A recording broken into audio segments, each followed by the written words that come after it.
On the first question, do you condemn what Hamas did on October 7th? And should that be seen, the condemnation, should it be construed as a sine qua non, a necessary condition for being part of the conversation? Now, I am not of the opinion that what happened on October 7th was mostly perpetrated or even significantly perpetrated by Israel. The overwhelming number of deaths, the estimate is somewhere along the lines of 1,100. I think that's the last count, or 1,150, something like that. 800, more than 800 civilians, and about more than 300 combatants were killed on the Israeli side.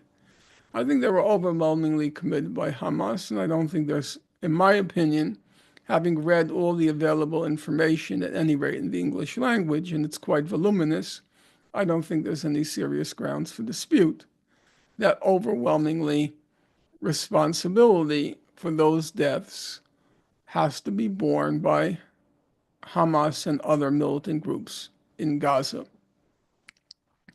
So, having said that, in my opinion, which I've expressed on many occasions in the past 15 months, the closest analog to what happened on October 7th is the slave revolts in our own country and also elsewhere, for example, in Haiti.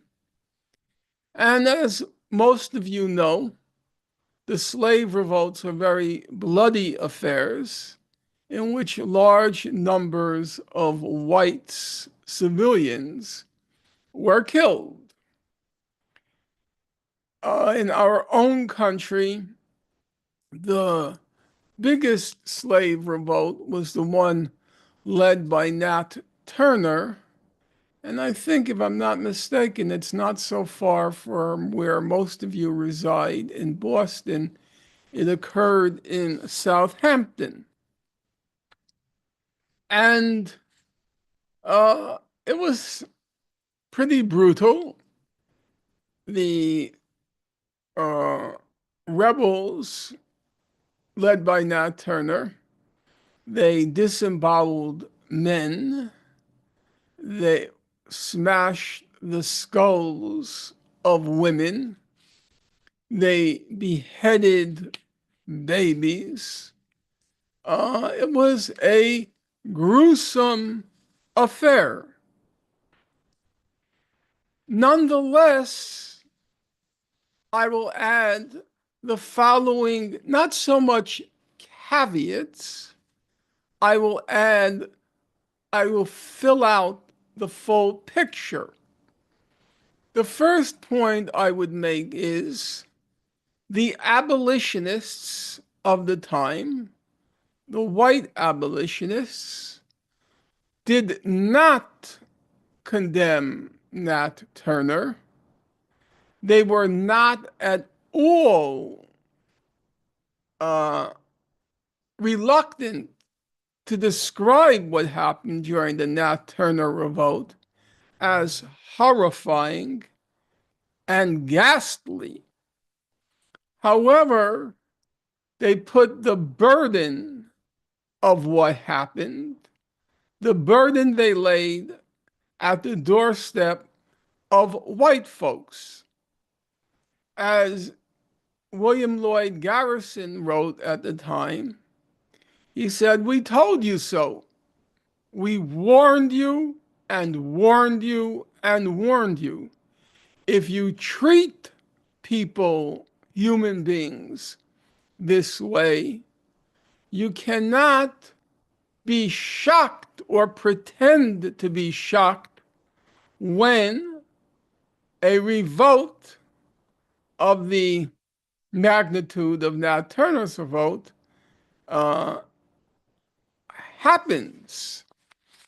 I found personally the most useful or illuminating statement. It came from an organization called the New York Working Men's Party. The New York Working Men's Party.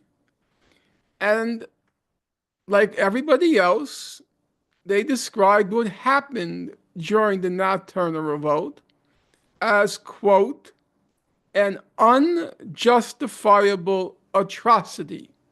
You cannot justify an atrocity of the kind that occurred during the Nat Turner Revolt. But then they went on to say, and let me quote them, of what were the South African Negroes guilty? Of putting to death men, women, and children. For what purpose? Plunder? No. There is no evidence that such was their object.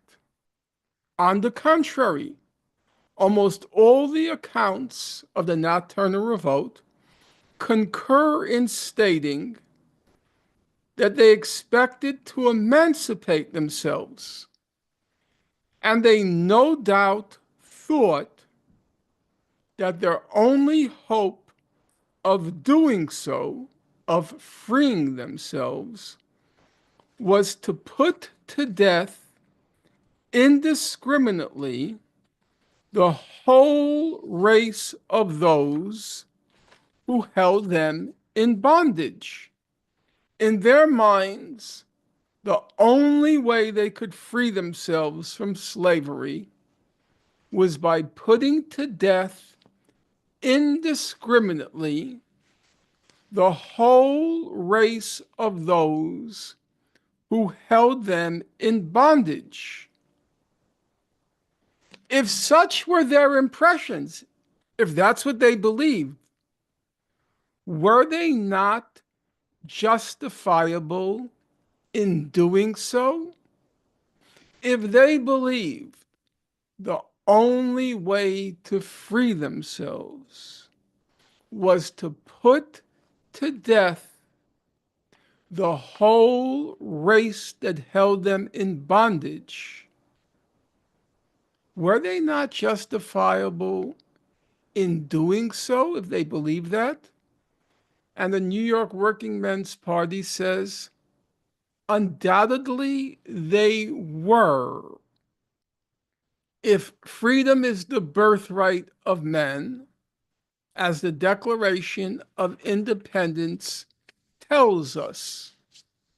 So, not in any way trying to deny the magnitude of the atrocity that occurred, be it in Nat Turner or be it on October 7th, the Working Men's Party says, were they not justifiable in believing that there was no way to free themselves from this concentration camp, as Israel's head of the National Security Council described it? He described Gaza as, quote, a huge concentration camp, to which I would add, half of whom's inmates were children. Most, probably all actually, all of those who burst the gates of Gaza on October 7th had been born into that concentration camp. And so, was it not justifiable their belief that the only way they can gain their emancipation, their, so to speak, God-given right to be free, was to indiscriminately kill the whole race that held them in bondage. That's point number one. Point number two, if you read the literature on Nat Turner, which I have, not extensive, but also not sparse, there is a scholarly literature. Black people overwhelmingly supported Nat Turner, or as they called him, Old Nat. And they called what happened during the revolt Old Nat's War. So even as white society was aghast at what happened during the Nat Turner revolt, the evidence seems to be conclusive that Black people supported him, just as the evidence seems overwhelming that the people of Gaza supported October 7th. Furthermore, the pillars of the African American freedom struggle, be it Frederick Douglass, who called Nat Turner one of our founding fathers, or be it W.E.B. Du Bois, or I should say, Douglass also called Turner one of our, quote, glorious martyrs. And Du Bois, who was mentioned in the introduction as having spoken at the church, he too recognized Nat Turner as being one, so to speak, data point on the trajectory in the freedom struggle, which climaxed in the Civil War. And thirdly, right now, not just in African American history, but in American history, Nat Turner occupies a revered place. Now, I want to make it absolutely clear what happened during the revolt is beyond extenuation. They beheaded babies and threw them in the fireplace. It was ghastly. But he's still honored. Why is he honored? In my opinion, because his driving impulses traced back to an indomitable will and an irrepressible humanity. He was a very impressive guy. For those who've read about him, Black people, white people, everyone agreed. Nat was a smart guy. He was a very smart guy. And what drove him to undertake this revolt, one historian put it, let's see if I can find it because I like the quote. Let's see.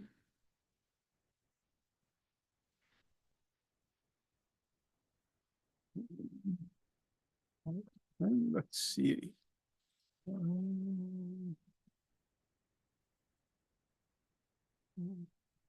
Well, the quote, I should have already memorized it by now. It was that at core, what drove Nat Turner was this huge chasm between what he aspired to be and what he was destined to be, namely a person of very impressive intellect who probably could have achieved great things in life, but a huge chasm separated his aspirations and what he was, a slave. A slave he was born, a slave he lived, and a slave he would die. And in my view, that was the primary motivation of the young men who burst the gates of Gaza. They were born into a concentration camp. They languished in that concentration camp. And as of October 6th, they were destined to die in that concentration camp.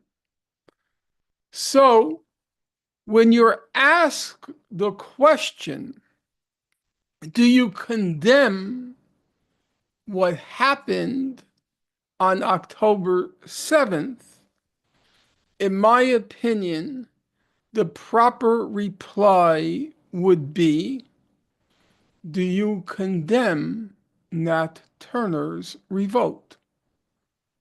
Do you condemn Nat Turner's revolt?